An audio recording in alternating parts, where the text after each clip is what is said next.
guys, I'm Heather, and I'm the oldest. And she's the emotional one. Is it Bruce Dickinson?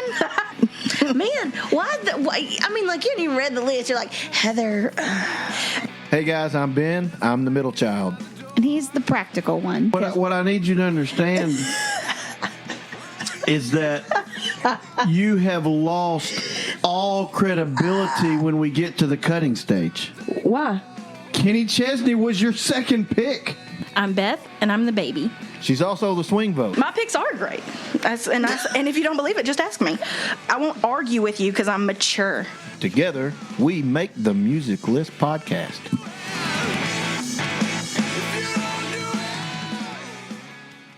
We want to thank everyone for listening and welcome you back to the Music List podcast. My name is Ben. With me are my sisters Beth and Heather. We are siblings that argue while making music lists. That's the shtick. That's what we do. And for this episode, we have a bit of a continuation from, I don't even know when we had the 70s guitar one. I'd have to go back and look that. I think it was season 2. I don't know. We'll have to look that up. I feel like we need a fact checker or something. But it got a little heated. Yeah. There was a difference of opinion. And that was and it was over. We'll just put full disclosure, it was over Eddie Van Halen. It's always over Eddie Van Halen. It's not always. It's just Van Halen. I mean, because we also have issues with Diamond Dave. So there's something about what we've learned about Van Halen is that they don't bring people together. They divide. They're very divisive. Not us, that's for sure. They're very divisive, Van Halen. Divisive? Divisive. That's a word, isn't it? You're speaking on the pronunciation of That was pronunciation. I think I don't know how to. Both might be acceptable. I thought it was divisive or divisive. That may be in. I feel like I've only heard maybe people just from across those of the us pond in say academia use divisive. But over at Malvern Middle School. She works at a college now. She thinks she's big. I'm in higher ed now. I'm a secretary. higher education. Be that as it may, yes, Eddie Van Halen as a band, Diamond Dave, they've been a source of contention from time to time. Yeah. And as this being 80s guitarist, one would believe that Eddie Van Halen will play prominent in the discussions today. One would imagine. Especially since Heather really seems to like Eddie Van Halen. I feel like that it's very likely that his name will come up in this conversation. So that's just a little roadmap. But anyway, I would like to maybe, I might look it up at some point and see when it was that we had that episode. Because it wasn't the first time we argued over Van Halen. It was, the first one was the front man. Yeah. Where we got down to Bruce Dickinson, in fact, it's so legendary now, it's part of the intro. Is it Bruce Dickinson? And every time I want to say yes. Yes, in fact, it is going to be Bruce Dickinson. So that's where we are. Now, with guitars, this is an interesting, the 80s is a very interesting decade for guitar players. Because you have, in a lot of ways, and I think a lot of people like to shun or make fun of or belittle some of the hard rock, glam rock, arena rock that was going on during the 80s. But the one thing that I would say, and the lyrics are super cheesy. I mean, the 80s was not a good decade for lyrics. I would agree with that. But I think that the 80s, in terms of the vocalist and the guitar players, especially, there was some really strong guitar playing going on in the 80s. What a time to be alive it was. You were almost the only one that was. I was alive in the 80s, but barely. No, you were. I was born in 80. I mean, I don't remember You were all the 80s. definitely not barely alive in the 80s. You were fully alive. Okay. So, just for those scoring at home, the best 70s rock guitarist was January of 23. So that was right at the very beginning of last season. Almost 2 years. Yeah. Goodness. Yeah. So it's been a minute. This one's been a long time coming. I think we may have had some trauma over the 70s episode. It took us a while to get to the 80s. But I do think that, and the other thing that's really interesting about the 80s is you still have this large range of different kinds of guitar player. Like, I know it's going to be the desire for a lot of people is going to be to go down the hard rock, heavy metal track, but there are some guitarists that are not in that subgenre of rock and roll at all that are really, really good. A lot of diversity in the kinds of rock guitar that was going on in the 80s, and so it's interesting. Hopefully we'll see some of that play out. I hope it's not just a big heavy metal list. And I don't think it will be. If I have anything to say about it. So where do you guys, when you think about guitar players, what are you looking for? I mean, what we're trying to say, these are the best. So what makes the best? Well, I'll save some of my rationale for one of my picks because I think there's a lot involved and skill. The difference. What is happening? Sorry. It was like, what is going on? Like mouth noises. No, I had ice and I crunched and I looked at Beth and I had like, can you hear that? And she was like, yeah, I can hear that. So I just spit the rest of the ice out. Oh. I'm not asking you to drink from it. Relax. But it's that good Sonic ice, so it's like addictive. Yeah, that's the best. I mean, I don't want to say that's the best present I ever got, but it's top 5. If we're going to make a list, it's one of the best presents I ever got. I appreciate that you got that present. Yeah. Anyway, sorry. We'll talk about what's important to me when we get to my people. I don't want to show my hand too early. Well, Beth, what do you think? It's hard for me. I wasn't alive. I don't. No. I mean, like, I can listen back. It doesn't matter that it was released right before I was born, but like, I mean, it's hard for me to judge guitarists because I'm not a guitarist, Right. and I have to depend on Mark a lot and his expertise in someone who is a very good guitar player, and to know this stuff is really hard to do.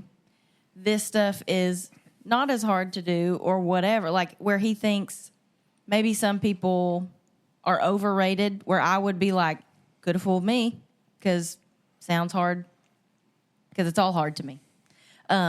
So I lean a lot on his knowledge. But I do tend to like the hard rock over by and large in this, this time of, and I think a lot of people, like you say, people dog on glam rock, but a lot of those solos that Mark is having to learn for when we do our band, like it takes a lot of time and it's not easy. And so, just because that people look a certain way, or maybe it's a lot about showmanship, that technique can be overshadowed sometimes by the spectacle of it all. And nothing humbles you any faster as a musician. It was like when you're the singer and you're trying to speak to especially the lead guitar player. Oh, yeah. And you're like, and all you can do is Yeah. And you're like, what? and they look at you like you're a moron. Yeah, and you're like, what are you speaking right now? But Same with trying to speak to a drummer too. yeah, I know that Trying to speak drum language. That's hard. So Yeah. and then I guess Yeah. we want, and people are like, oh, vocalists, they don't know anything about. I'm like, well, I don't know what you're doing. That's for sure. I can't speak to it. I have a degree Yeah. in music, but I still can't play guitar and I can't play drums. So the No. technique that it takes to do, just like they wouldn't be able to talk to us either and say, you need to raise your soft palate and you're placing your, every instrument Yeah. is different, but it's very humbling to just not be able to get across what you're trying to. Yeah. It's say. You don't it's speak a the very language, frustrating. Yeah. It's a frustrating exercise. So I respect any instrumentalist because I struggle. I am barely serviceable on the instruments that I do play. So. And I think ultimately with music, though, sometimes when we talk about who's the best, we sometimes get bogged down in the technical aspect of what they do when ultimately the purpose of music is to be enjoyed or is to be felt, or there's a purpose behind music. And that purpose can be a lot of different things. Sometimes it's not to be enjoyed. Sometimes it's to make people think. Sometimes it's to make people feel bad about things. I mean, you can use music to draw an emotion that you want. Sometimes it's not enjoyable, but it serves its purpose. And so, ultimately, it's almost like the best guitar player is the one who best achieves what their purpose is. And that's not going to be the same for every guitar player. It's like vocalist. I mean, not every vocalist sings the same kind of songs, and so it's hard to compare. If you could take Johnny Cash, who tells a lot of great stories in his song, he tells a story song better than probably Axl Rose. Yeah. If I'm going to listen to a story, if I'm going to listen to, here's a story about this guy and he walks into a saloon, I want to hear Johnny Cash tell the story. Oh, A Boy Named Sue. Can you imagine Axl Rose singing A Boy Named Sue? No. But at the same time, I think I would much rather hear Axl Rose sing Welcome to the Jungle, right? So it's not necessarily about who's the best. It's about what the purpose of what they're trying to do and how good they are at achieving that purpose. Right. And that can be a difficult thing with a somewhat flashy instrument like the guitar, especially in a time like this, right? And so for me, also a thing that I'm looking for is someone who's it's not necessarily just a showpiece, but like you say, does it enhance the song? Does it add to the song in some way? Or is it just a spotlight's on me, let's hit it hard and let's go? I think a balance of the two, of making you feel something or getting across the tone of the song that is where it's almost like because being in a band is a team type situation. Right. You are working together. So does it work together with the song? But are they also technically? I do want them to be technically good because you don't want to listen to somebody that's not good. Oh, for sure. So there's that. Yeah. So the draft order, and if you've not listened to the podcast before, we each draft once per round. There'll be 3 rounds. So there's going to be a total of 9 picks. I'll draft first. Beth drafts second. Heather drafts third. Then Heather will draft first in the second round. We'll go backwards, and then we'll come back the other way to finish up for round 3. Then that'll give us a total of 9 80s guitarists. And from that 9, we'll have to cut 4. We'll get a list then of the top 5. And then we're going to have to rank the top 5, 1 through 5. So at this time, before we get started on the first pick, we want to remind you that if you have social media, we would like for you to find us on social media. You can get us on Facebook We have 2 different groups, actually. You can search for The Music List or The Music List Podcast. You can find us on Instagram. You can find us on the X. Is it the X or X? I think it's just X. X. You can find us on X. That's it. That it? Yeah, I think that's it. There is YouTube. It's very hard to find us on YouTube. Even if you search The Music List Podcast, it's very hard to find us on YouTube. But we are there. If you go digging really deep, we're there. And also, be sure to like and subscribe us on your favorite podcast platform, whatever that may be. So, without further ado, I feel like I say that a lot. Everyone. Do I say that a lot? Yeah. Without further ado? Pretty much. It's like the only French word I know. Adieu. Baguette. Croissant. You know, well, Croissant. it's funny though because you know, like I've gone now to Biloxi and New Orleans with some regularity, and baguettes are popular there. Yeah. Very good. Okay. It's fluffy bread with powdered sugar. That's a beignet. That's a Beignet. Oh, beignet. beignet. Wait, what's a baguette? a baguette. It's a big, long bread. It's a Skinny big, long, bread. skinny bread. Baguette. It's beignets. Yeah, it's beignets. Beignets. Yeah. Beignets are delicious. Those are awesome. They are great. It's like somebody took a cracker and took like a bike tire air just and then just poured white sugar on it. Powdered sugar It's on it. delicious. Yeah, but then Beignets, yeah. Yeah. Beignets. That's it. Not baguettes, beignets.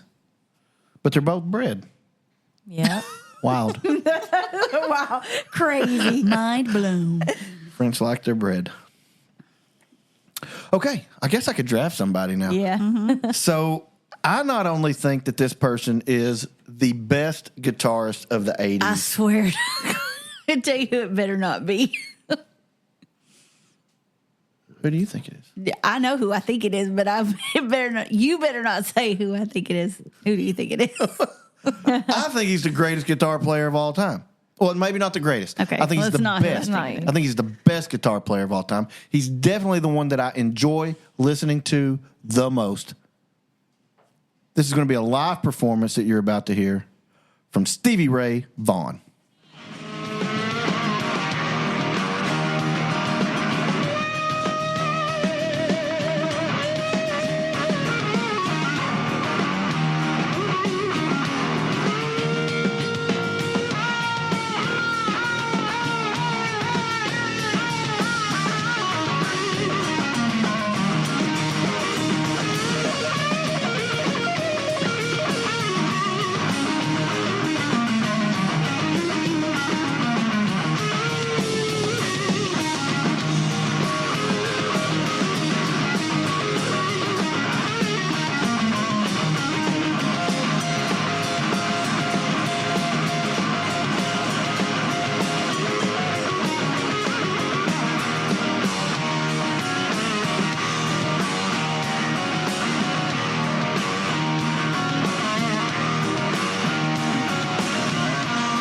I mean, we could listen to that. That's a long guitar solo. We could probably, it's about 5 minutes long. We could start 1985 Best Traditional Blues Recording, one for an 89 Best Contemporary Blues Recording, won some more in the early 90s. Unfortunately, he was tragically killed. And gosh, airplanes and helicopters, they'll just, if you're famous, don't get on one. I know. I mean, it's like, it takes them at a much more prodigious rate than it does normal people. And I don't know why. Mm-hmm. Maybe it's because they're on private planes and not commercial. That's what I'm saying. Like these people, there's a guy at our church who has a plane, and he flies it from Northwest Arkansas to Little Rock with, pretty frequently. And one time, one of our good friends went with him because they were going to a meeting for the Southern Baptist Convention or something like that. And they had a flat on the runway before they got to the hangar. And they were able to pick the plane up and basically carry it to the thing. And I'm like, any plane you can carry, your tail should not be on that plane. Yeah. That is dumb. You don't get on the Patsy Cline planes. We don't do that. Yeah. We get on the big ones. Yeah. So but anyway, back to Stevie Ray Vaughan. Now, I also want to say that I know that I have a natural bias towards rock guitarists that have a lot of blues influence in them. Jimi Hendrix, Eric Clapton, Jimmy Page. Those are the guitarists that I love more. So I know that there's a natural bias there. But I think that part of that bias is because the blues makes you feel. It tells a story with every note. What I love about Stevie Ray Vaughan are those big long bends. And he will bend and then slide. So he'll bend it and then slide all the way down, and then he'll follow that up with this rapid progression of da-da-da-da-da-da-da-da-da stuff. But he's telling a story within the solo. It's not just a master class on how fast I can play, which a lot of 80s guitarists do very well. They're very fast. The 80s, more than anything, is known for guys that can play lightning speed.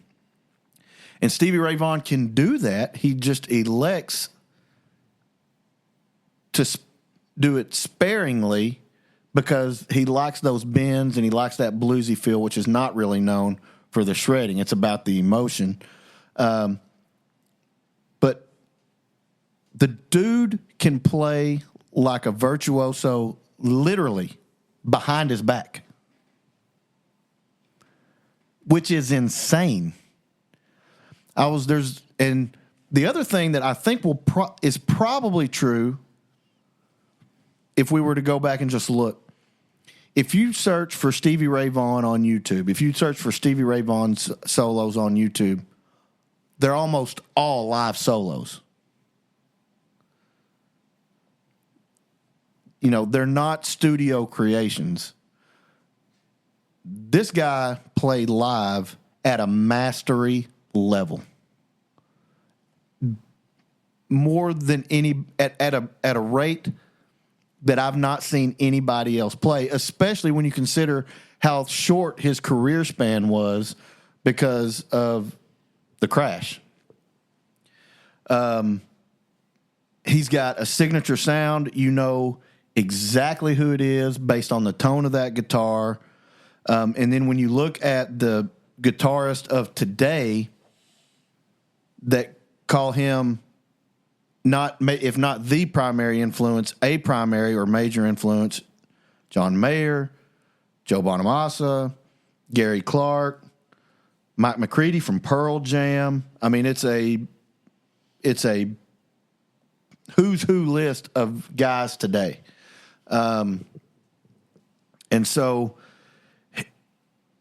I mean, even Eric Clapton, who should influence Stevie Ray Vaughan because he predated Stevie Ray Vaughan, even Eric Clapton says that he was influenced by Stevie Ray Vaughan based on what he was hearing from him in the 80s and early 90s.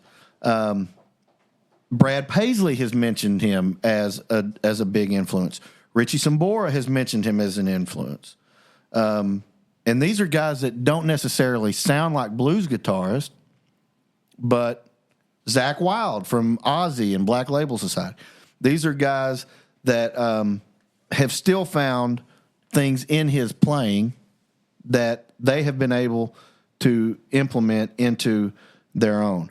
And so, when I look at what's the purpose of a guitar player, of a guitar solo, to me, for Stevie Ray Vaughan, is to continue the story, and he does it in a way that connects. Like, he'll do these incredible guitar solos in between verses, and it's like a natural bridge from this chorus to this verse, and does it with a level of skill and feeling that, in my opinion, is unmatched. And I would say, and this is going to sound like blasphemy, and I understand it sounds like blasphemy, I think he's better than Jimi Hendrix.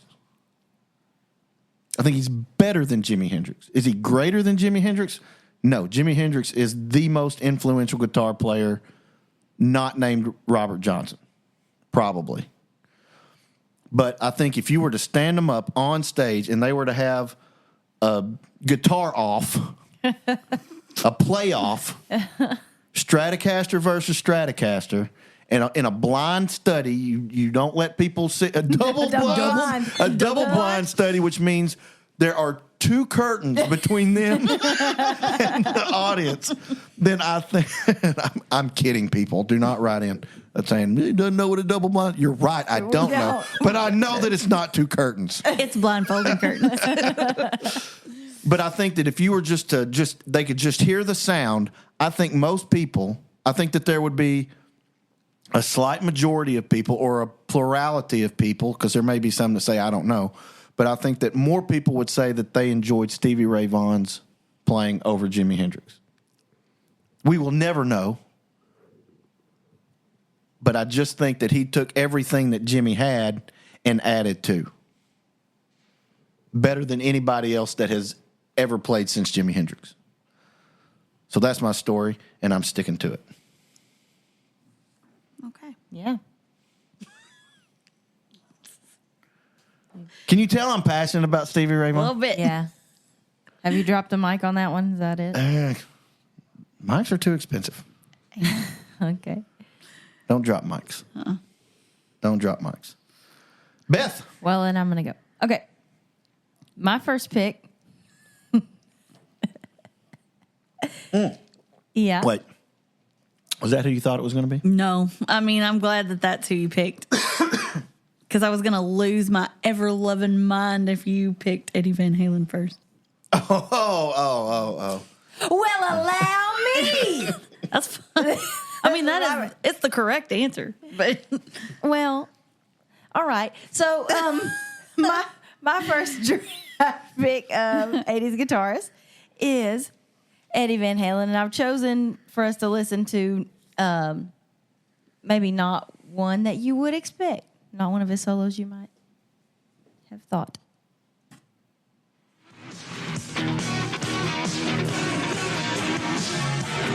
Thriller.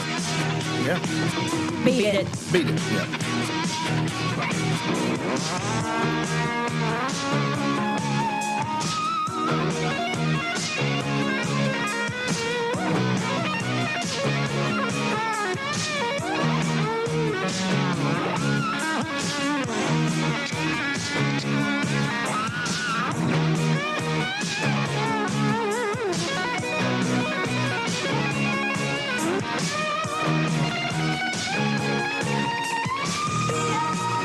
So, I chose that because we've listened to a lot of Van Halen on the podcast. So I was like, well, let me branch out a little bit. And we've talked about Eddie Van Halen quite a bit. So you can go back and listen to some of those other episodes if you want a lot of the details. I'm not going to regurgitate a bunch of things that we have already said. Widely regarded as one of the greatest guitarists in history, known for popularizing the tapping technique, which that's where both of your hands are on the fretboard. I'm not going to pretend to act like I can explain tapping to you. You could just watch a YouTube video on it. In 2023, Rolling Stone named him the fourth greatest guitarist of all time.